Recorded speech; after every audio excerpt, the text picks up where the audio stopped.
A dark night in a city that knows how to keep its secrets. But on the 12th floor of the Acme building, one man is still trying to find the answers to life's persistent questions. Guy Noir, Private Eye.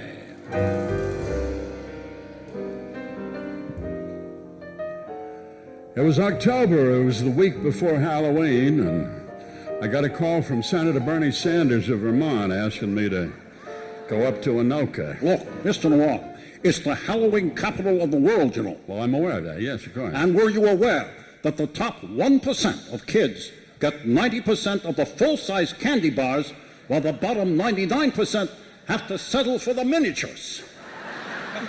The children of millionaires get the king-size Hershey's with the almonds, the Toblerones, the Lady Godivas, and the workers' kids got a tiny Butterfinger not big enough to feed a bird. All right, okay, sure, but statistics, Senator, show that kids who have to walk twice as far to collect the same amount of calories are going to live on average 4.6 years longer. Is that right? Yeah. Well, that's great. Yeah, sure. The statistic made him happy. I just made it up. I have no idea what... I do that a lot nowadays. But I went up to Anoka anyway because a man named Johnny One Note O'Toole offered me $100 to follow the quarterback of the Anoka High School Tornadoes and see what kind of books he was reading before their big Pumpkin Bowl game against Visitation. The team had a losing season, Noir. Yeah? You want to know why? Because they're reading the wrong books, they are. That's right, sad books about losers, like Hamlet and Moby Dick. They have the best facilities, the best coaches, all the best they have. And the town has done everything for these kids, it has. And they've got no fight in them whatsoever, they don't. And Halloween doesn't help either. Free candy. It destroys a kid's incentive, it does. You know, I notice, Johnny, that you have a habit of repeating your predicate there at the end of a sentence there. Is that Yes, I've noticed that myself, I have. Yes. Okay, just so you know. But their opponent, Visitation, it's an all-girls school. Oh, great, big, aggressive girls they are. And they do not bath for a week. They don't bathe for a week before the game. And on the field, they use terrible language, they do. I see. So you got money on the game, I take it, huh? Well, I bet my sister, Sister Mary Helen, $1,000. Really? Where does a nun get that kind of money to wager on a game? Well, she took it out of the mission fund, she did. So I found myself up at Anoka High School. I was hanging out there in the library, waiting for the quarterback, Brent Brackett, to show up. Excuse me. Yeah. You somebody's parent? No, I'm working security, kid. Oh. Well, is there a problem? Hundreds of problems, believe me. I'm here to work on some of them. Guy Noir's the name. I'm Sarah. Serotonin. Serotonin, I see. You a student here? Senior. Majoring in social harmony. Oh, really? Really? They never offered that major when I was in school here. Well, it was wartime back in the 40s. I'm sorry? Never mind. What is social harmony? What, are you stupid? Huh? It's learning how to get along with other people. Duh. Okay, all right. You know a student named Brent Brackett? Of course. I know Brent. He and I are on creative writing together. And we're both on the football team. Oh, really? So am I. Who are you? Preston Folded. Oh, what position do you play, Preston? Reserve. Reserve what? Reserve substitute. Oh, okay. You know, football players are not supposed to be in creative writing. I mean, you're supposed to be in the weight room lifting weights, no? I go to the weight room to wait. Okay. But what do you do in creative writing? Write poems. What? They rewrote our school fight song to make it less in your face. Sarah, listen. In your face is what football is about, okay? I mean, it's not Tai Chi, all right? You want to hear it? Well, I don't know if I want to or not, but I guess I'm just about to, okay?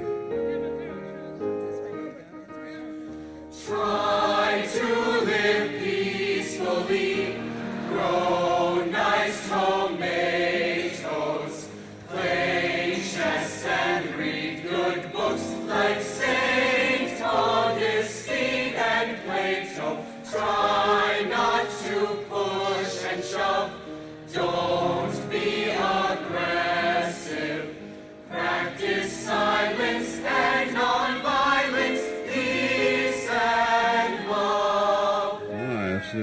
big change there, isn't it?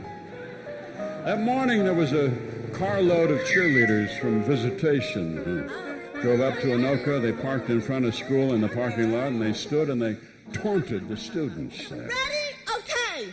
We're the girls of visitation. You are headed for damnation. We got Mary, we got the Pope. You got nothing but grief, you dope. Here we come, swinging a rosary to knock you down and eat your groceries. Bang your head into someone else's Gloria in excelsis. You'll hurt so bad you'll go to Mayo. Pax vobiscum dominum Deo. 'Cause visitation is the best at Incarnatus est. It was ugly. It was not a pretty thing. And then from the battlements of the school, I heard a battle cry. And there stood a tall woman carrying a helmet with horns. Come on up here and say that, you sissies. Ha! You don't know what pain is until you've tangled with a soprano. When I left Anoka, I went to conservatory, and the competition was ferocious, and I beat out every other soprano. You want to know how? How? I stabbed some, and the rest I poisoned. I left a trail of mutilated mezzos and injured coloraturas behind me and clawed my way through auditions and made it to the Met, to Covent Garden, to La Scala, all the big opera houses. And baritones took one look at me, and they became tenors. Whoa. Why, you're Miss Rome, Gloria Rome, the great soprano. Shut up! Oh. I'm talking. Sorry. When I heard that the Anoka football team needed a cheerleader, I dropped everything and flew out here. Because football is where I learned to fight for myself. Other girls played flute and twiddled with their hair. I put on a helmet and played right guard. Fight, Anoka, fight with dedication. Destroy our cursed foe and cause utter devastation. Tear off their heads and arms, torture them boldly. Pluck out their eyes, ignore the painful cries. They bolt the farmer.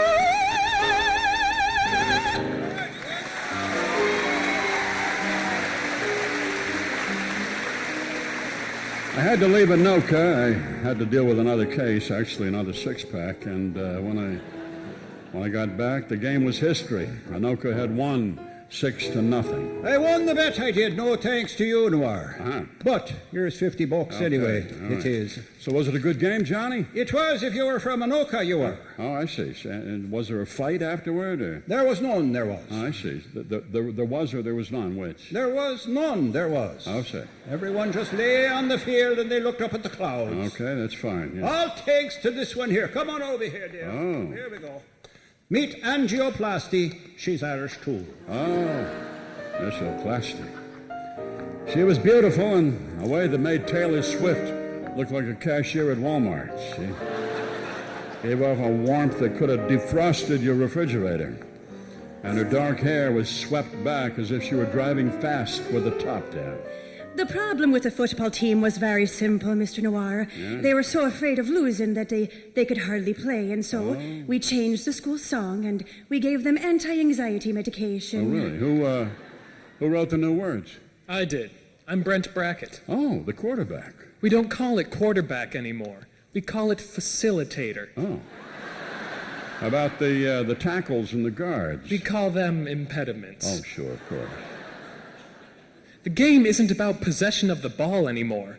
Many of us found the idea of possession offensive. Oh. Whether you win or lose, it's still an experience. I see, yes. Fight, Anoka, fight, as you are able. And if you lose, be sure our feelings for you are stable. Play, maroon and rain.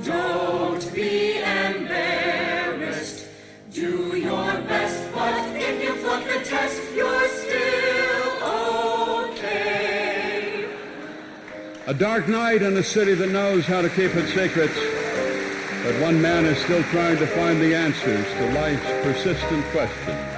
Guy Noir, Private Eye. Kate Beahen, Ellie Dehn.